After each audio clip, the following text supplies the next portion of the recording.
Hey guys, good morning and welcome back to my channel. आज दिन है last Navratri का, मतलब नौमी का। और मैं बना रही हूँ इस बार नवरात्रों में सिर्फ एक ही व्लॉग, मतलब ये नौमी वाले दिन। स्टार्टिंग से ही मैंने व्लॉग नहीं बनाया, ना ही बनाते बना। तबीयत भी ठीक नहीं थी। जब कंफर्टेबल नहीं होता है शरीर तो बनाने का दिल नहीं करता है। बीच में जैसे थोड़ी बहुत तबीयत ठीक थी तो काम ऐसे थे जिसमें फ़ोन लेके क्या बैठना, क्योंकि जैसे अंजू के कपड़े बनाने थे, कुछ और करना था, तो उन सब में लगी थी।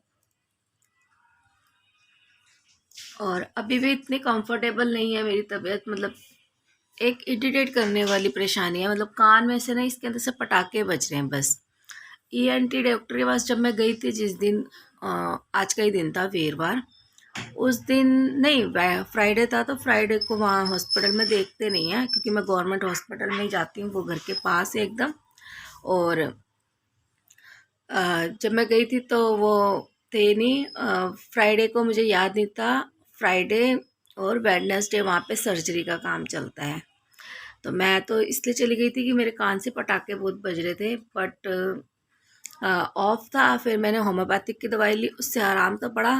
केमिस्ट से एंटीबायोटिक ले ली थी, तो जब तक मैंने दवाई खाई तब तक तो आराम था। बट उसके बाद मुझे कल से फिर इसके अंदर ना पटाखे की आवाज़ नहीं आ रही है। हैवी हो गया ये चीज़, जिसे पानी भर जाता है उस तरीके का फेल हो रहा है। और अभी सुबह का टाइम हो रहा है और आज लास्ट नौमी है, तो नवरात्रा है, तो हलवा पूड़ी और प्रसाद बनाना है। और यहाँ पे नोनी भी उठ गई है, अंजू गई है कंचकों के लिए। और नोनी करेगी घर की सफाई। सफाई में कुछ नहीं करना है। वैसे तो ऑलमोस्ट ठीक ठीक है घर। बस नीचे का जो हमारा बिस्तरा बिछता है वो उठेगा, और ऊपर का बिस्तरा साफ होगा, सोफे में कवर बिछ जाएगा, झाड़ू पोछा हो जाएगा। मैंने रखा है पानी गर्म होने के लिए, क्योंकि मुझे अभी तो भाई मौसम थोड़ा सा चेंज हो गया है, तो थोड़ा थोड़ा ठंडा लगता है ताज़े पानी से नहाने पर। और मैं रिस्क भी नहीं लेना चाहती, बिना रिस्क लिए तो ऐसी तबीयत हो जाती है। अगर रिस्क लेके चलोगी तो कितनी होगी, इसलिए मैं हल्का सा, ज़्यादा नहीं है, देखिए एक थोड़ा सा पानी गर्म कर लिया है। सिर नहीं धोना है, क्योंकि वीरवार को सिर नहीं धोते हम लोग। और नहा के फिर मैं शुरू कर दूँगी प्रसाद बनाना।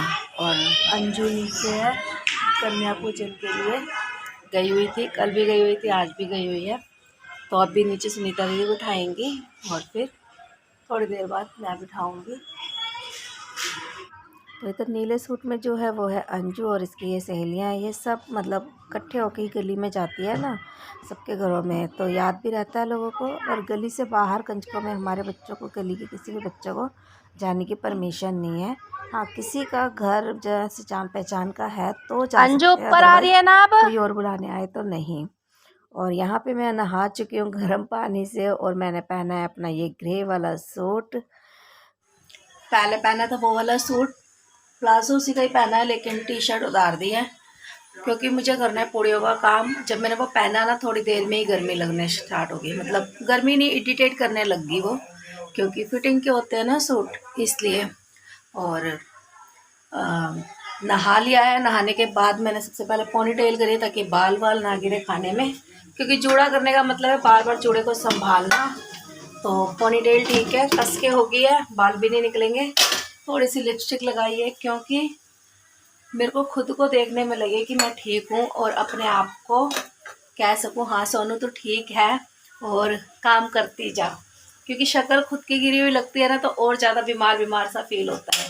तो नहाने के बाद जब थोड़ा सा मेकअप कर लो और खुद को ऐसा फील करवाओ कि नहीं हम ठीक है, तो काम करने में भी आराम रहता है, और झटपट बन जाएगा सामान। तो आपके साथ भी शेयर करती हूँ। पहले भी शायद किया हुआ है, पिछले नवरात्रों में या उससे पिछले में, कुछ नहीं कह सकती हूँ कब किया है, लेकिन आज प्रॉपर करती हूँ। यहाँ पे देखिए काले छोले हैं, ये भिगो दिए थे मैंने रात को, अभी दिखाती हूँ। तो छोले को रात को ही अच्छे से पानी से धो के ना मैंने भिगो दिया था, और इसके ऊपर कुकर का ढक्कन लगा दिया था ताकि कोई कीड़े वीड़े ना जाएं। और अब इसमें नमक डाल के इसमें सीटी लगवाऊंगी 5-6। पानी ज़्यादा नहीं डालूंगी, बस मेरे छोले डीप कर जाएं, बस उतना ही डालूंगी। 5-6 सीटियाँ इसलिए कि अच्छे से फूल जाएंगी। तो इधर आ गई अंजू, और अंजू की कंजक। अपना सूट भी दिखा दे, दूर खड़ी हो जा थोड़ी सी। उधर थोड़ी सी खड़ी है। तो ये बना है अंजू का सूट, पजामा रात को सिलाए, दुपट्टा सुनीता दीदी से लिया है और कुर्ती इसके मामा ने दी थी। तो ऐसे करके इसका इस बार कंप्लीट सूट बना है। चुप रहा है, नहीं चुप रहा है। और इधर मैंने यहाँ पे 2 कटोरी आटा लिया है। 2 कटोरी इनफ होता है, क्योंकि पहले कई बार मैं अंदाजा गूंथती थी तो कम ज़्यादा हो जाता था। तो अब मैंने एक माप रख लिया है कि हाँ 2 कटोरी लेना है, आसानी से हो जाएगा। थोड़ा सा अजवाइन डाल रही हूँ, और अभी रिफाइंड की थैली मतलब साफ़ सुथरी यूज़ की है ना, तो थोड़ा सा थैली में था वो उसी का ही मोयम लगा दे रही हूँ। बाकी मैंने सारा इसके जार में ही, ऑयल जार में ही पलट दिया था। बस अच्छे से सारा जितना भी रिफाइंड है अच्छे से मिक्स कर लूँगी आटे में मोयम की तरह, और फिर थोड़ा थोड़ा पानी डाल के आटा गूँधूँगी। इस वाले आटे में थोड़ा सा टाइम भी लगता है और मेहनत भी लगती है। इवन जितना आटा ये है ना, उतना आटा मुझे रेगुलर में गूँधना है तो मेरा मुश्किल से 2 मिनट 3 मिनट भी नहीं लगते हैं, और इसमें 4-5 मिनट ले जाता है, क्योंकि इसको थोड़ा सख्त गूँधना होता है। कम पानी में ही आटे को अच्छे से मिक्स करना पड़ता है। लेकिन पूड़ियाँ बनाने के लिए यही आटा बेस्ट होता है, तो इसलिए मैं फिर इसी तरीके से गूँधना ज़रूरी है। और इसके अंदर कसूरी मेथी भी डाल सकते हैं, बट मैं नहीं डाल रही हूँ। और यहाँ पे आटा मेरा गूँध चुका है, इसके ऊपर रिफाइंड लगाएं या गीला कपड़ा रखें। मैंने हल्का सा पानी लगा के ही ढक दिया है। और इस जब तक आटा सॉफ्ट होगा तब तक मैं अपना बना रही हूँ सूजी का हलवा। कढ़ाई लिए, कढ़ाई के अंदर थोड़ा सा रिफाइंड डाला है, देसी घी भी यूज़ कर सकते हैं, जैसे कि मेरे घर में नहीं पसंद है ज़्यादा किसी को, तो मैं रिफाइंड यूज़ कर रही हूँ। और इसके अंदर सूजी ली है, बारीक वाली सूजी है, इसको अच्छे से भून लिया है। इतना कम भी रिफाइंड नहीं लेना है कि सूजी अच्छे से भुने नहीं, सूजी अच्छे से गीली हो जाए उसके अंदर, इतना रिफाइंड होना चाहिए। और इसके बाद इसमें मैं डाल रही हूँ एक साइड गर्म पानी। मेज़रमेंट इसका कोई मैंने रखा नहीं है, बाकी हलवा बनाने का एक ही मेज़रमेंट है, जितनी सूजी है उतना ही हलवा होना चाहिए, पानी उसका डबल होना चाहिए। 1 कटोरी सूजी में 1 कटोरी चीनी और 2 कटोरी पानी, इस तरीके से इसका मेज़रमेंट होता है। बट इतने सालों से बनाते हुए मतलब अंदाज़ा मेज़रमेंट ज़्यादा मज़ा आता है बनाने में, जबकि नाप जोख के बनाने में खुद को ही लगता है कि कितनी मतलब मशक्क़त वाला काम है। आप ये सोचिए, पानी भी मैंने एक साइड गर्म होने के लिए रख दिया था, और अंदाज़ा ही आपके सामने मैं डाल रही हूँ।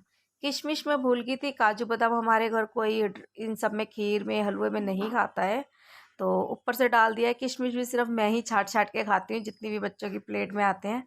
और काजू बादाम तो मुझे भी नहीं पसंद है इसके अंदर डले हुए। किचन छोटी है, साथ में काम काफ़ी ज़्यादा है, पतीले कुकर सब फैले रहेंगे, तो इसलिए मैं इसको एक छोटी सी कढ़ाई मतलब जो सर्विंग बाउल है उसमें अलग करके निकाल दे रही हूँ, ताकि जगह बच जाए। और इसी कढ़ाई को पानी से सिर्फ धोऊंगी, क्योंकि मजी पड़ी है पूरी, तो पानी से धो के फिर मैं इसको इसी में ही छोले का तड़का लगा लूँगी। टोटली सारा चीज़ बनाने में मुझे आधा पौना घंटा लगा था, पौना घंटा तो नहीं, आधे घंटे में बन गया था।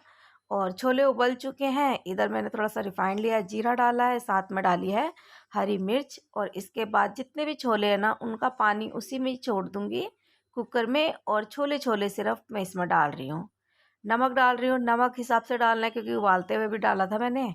और थोड़ा सा धनिया पाउडर डाल रही हूँ, थोड़ी सी लाल मिर्ची, थोड़ी सी हल्दी भी जाएगी, बट मैंने थोड़ी बाद में डाली थी हल्दी, क्योंकि नीचे से पकड़ना ना स्टार्ट हो जाए।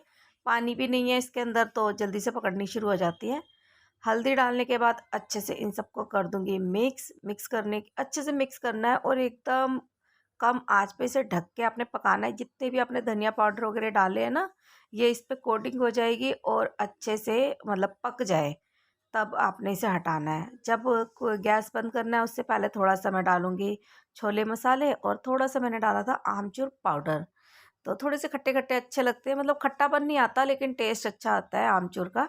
और यहाँ पे धनिया काट लिया था, इन दिनों धनिया थोड़ा सस्ता हो गया है, और साफ़ सुथरा पड़ा था, तो मैंने फटाफट से काटा है और इसके अंदर डाल दिया है। अगर साफ़ करके डालना होता तो शायद मैं छोड़ देती, क्योंकि इतने टाइम पे ना, इतना काम पे, इतनी जल्दी जल्दी काम में ये सब करना पॉसिबल नहीं हो पाता। धनिया को साफ़ करो, तो साफ़ था, बस मैंने इसे काटा है, धोया है और डाल दिया है।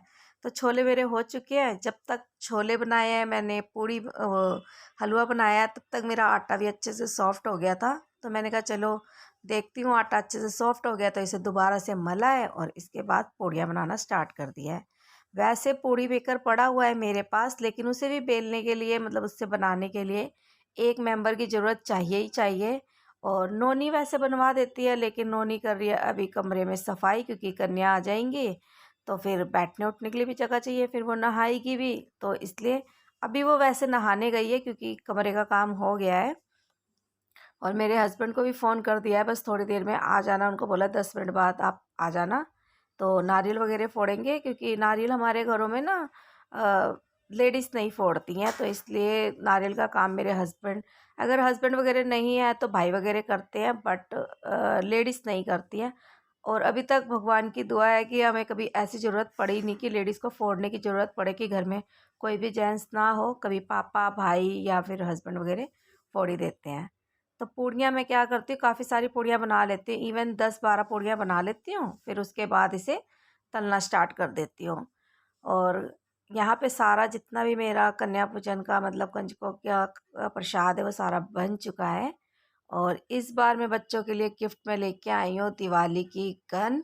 वो क्यों लेके आई हूँ आपको आगे पता लग जाएगा। और थोड़े से पटाखे इसमें लगाने वाले।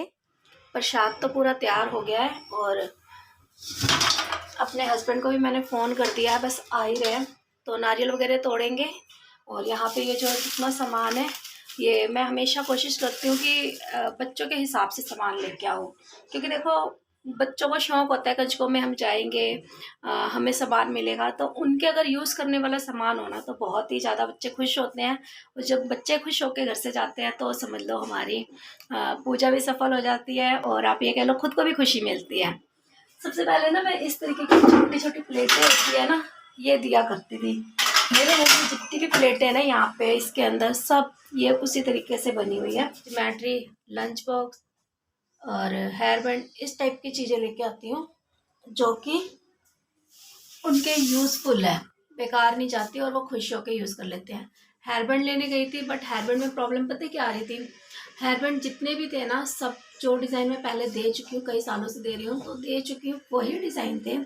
कुछ डिज़ाइन ऐसे थे जो नए थे, बट छोटे बच्चों को लगा सकते हैं, बड़े बच्चों को नहीं। इवन 10-12 साल तक के तो बच्चे आते ही हैं, छोटे बच्चे तो बहुत कम होते हैं। तो वो फिर लगाएंगे नहीं, उनको होगा हम बड़े हो गए तो अच्छा नहीं लगता इस तरीके के लगाने में। तो फिर मैंने ऑप्शन लिया इस चीज़ का, क्योंकि ये मैं अपनी नोनी अंजू के लिए ले रही थी। तब मुझे याद आया कि मैं अगर यही दे देती हूँ गन, तो बच्चों ने दिवाली के लिए लेनी है। अभी अभी से कितने बच्चों ने तो लेना भी स्टार्ट कर दिया और पटाखे तो लाने ही स्टार्ट कर दिए। मैं सोचा ये चीज़ ले लेती हूँ। मैं बहुत छोटी हैं, अभी 6 महीने की हैं। तो ये 2 हेयर बैंड सिर्फ उनके लिए लिया है, क्योंकि वो गन तो चला नहीं पाएंगी। और जैसा कि मैंने कहा है कि हर कन्या को उसकी पसंद का सामान दिया जाए तो ज़्यादा सही है। उस छोटी सी बच्ची को क्या, मैं 6 महीने की बच्ची को गन दूंगी अभी से और वो चला भी नहीं पाएगी। तभी मैंने उसके लिए 2 हेयर बैंड ले लिया है।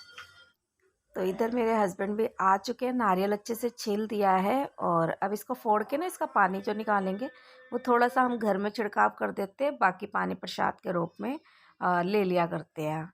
और इधर नोनी सब बच्चों को मतलब टीका वगैरह लगा रही है। मेरे हस्बैंड ने पैर वगैरह धो दिए थे। और देखिए कुछ ही टाइम पहले की बात है कि नोनी भी इन बच्चों के साथ कन्या पूजन में बैठा करती थी और आज इन बच्चों का कन्या पूजन कर रही है। मतलब सच में बेटियां इतनी जल्दी बड़ी हो जाती हैं, पता नहीं लगता है। जब तक छोटी होती हैं तो ऐसे लगता है छोटी हैं, लेकिन जैसे फिर वो बड़ी होने लगती है ना, बहुत जल्दी से बढ़ जाती हैं। और एक वक्त क्या था और एक वक्त देखिए क्या आ गया। पूजा करने वाली लड़की पूजा कर रही है। हमारे लिए तो खैर आज भी ये कन्या रूप ही है, लेकिन जैसे कि कन्या पूजन में जाना और वो सब फीलिंग का एक अलग ही बात होती है। एक टाइम हम भी जाया करते थे और आज देखिए हम भी पूज रहे हैं। और इधर नोनी तिलक वगैरह कर रही थी तो मेरे हस्बैंड ने कलावा बांध दिया है। और इसके बाद जो प्रसाद देने का काम होता है वो मैं करती हूँ, गिफ्ट देने का काम मैं करती हूँ, क्योंकि मेरे हस्बैंड और मेरी बेटी से तो कोई भी बच्चा संभलेगा नहीं। क्योंकि बच्चे ना कलर वाइज बहुत वो करते हैं, मुझे ये वाला कलर दे दो, वो वाला दे दो, तो मैं इनको डांट के बिठाती हूँ। गिफ्ट लेना है तो जिसके पास जो हाथ से मेरे जाएगा ना वही रखेगा, अदरवाइज़ मैं गिफ्ट रख लूँगी वापस। तो वो थोड़ा सा समझ जाते कि आंटी को वो नहीं देंगी। तो यहाँ पे एक छोटी सी लड़की जिसके लिए मैं लेके आई थी हेयर बैंड, क्योंकि वो अभी गन नहीं चला सकती है, उसे दे दिया हेयर बैंड। एक बेटी के घर जाएगा, साथ वालों के घर। ये था मेरा आज का कन्या पूजन का व्लॉग। आई होप आपको पसंद आया हो तो लाइक करना, चैनल पर नए हैं तो चैनल को सब्सक्राइब कर लेना। आज लास्ट नवरात्रा है और हम लोग जा रहे हैं घूमने के लिए। कहाँ पे जा रहे हैं वो वहीं पे जाके पता लगेगा।